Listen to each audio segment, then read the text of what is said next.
प्रभु श्री चरणों में कोटि कोटि प्रणाम करती हूँ। आप समस्त गुरुजनों को प्रणाम। जय गुरु।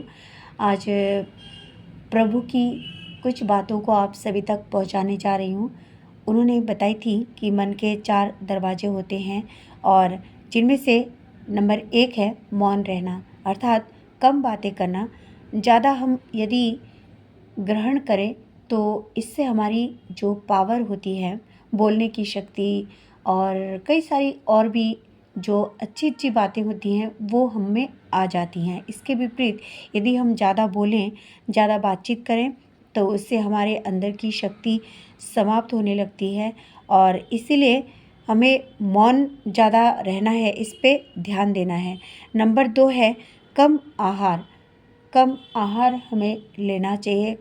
हमारा जो भोजन हम प्रतिदिन लेते हैं वो भोजन कैसा हो, वो भोजन एक पौष्टिक भोजन हो, एक संतुलित आहार हो और उसमें कोई तामसिक भोजन न हो, इसका हमें ध्यान रखना है। वो भोजन सात्विक भोजन हो, क्योंकि सात्विक भोजन यदि हम ना लें तो इससे निद्रा, आलस्य, स्वार्थता, हिंसा इत्यादि की भावनाएं जागृत होती हैं।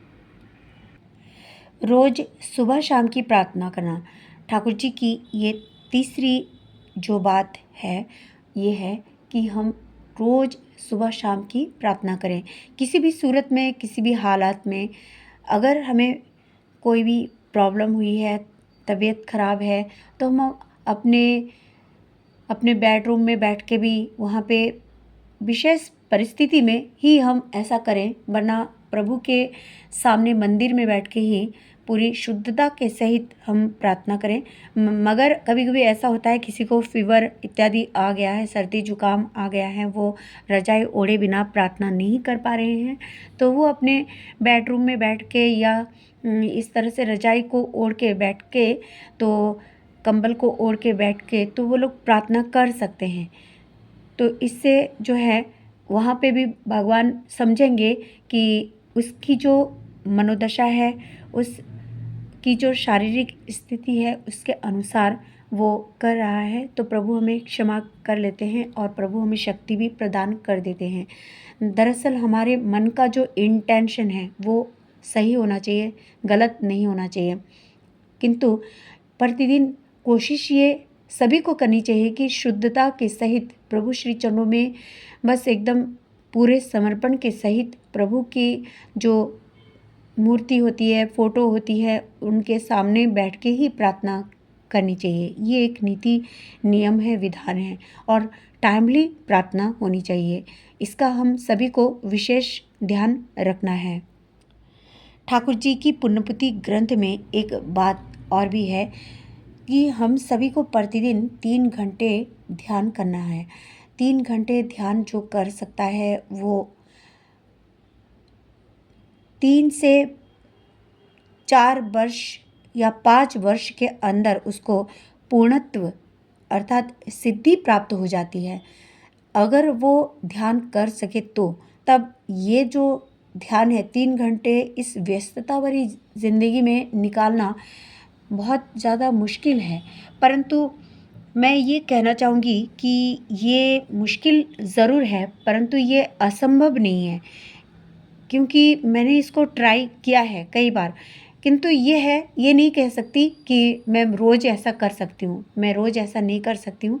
परंतु जो लोग बिजी शेड्यूल में नहीं आते, जैसे घर गृहस्थी के ज़्यादा जिम्मेदारी जिनको निभाना नहीं पड़ता है, तो वो लोग मेरे ख्याल से 3 घंटे निकाल सकते हैं। 1 घंटा जो है एकदम ब्रह्म मुहूर्त में उठ के एकदम बिस्तर में बैठ के ही ध्यान कर सकते हैं, या यदि वो लोग स्नान करके भोर में ब्रह्म मुहूर्त में उठ के यदि स्नान इत्यादि करके प्रभु श्री चरणों में जाके मंदिर में बैठ के ध्यान करें तो वो तो और भी अच्छा है।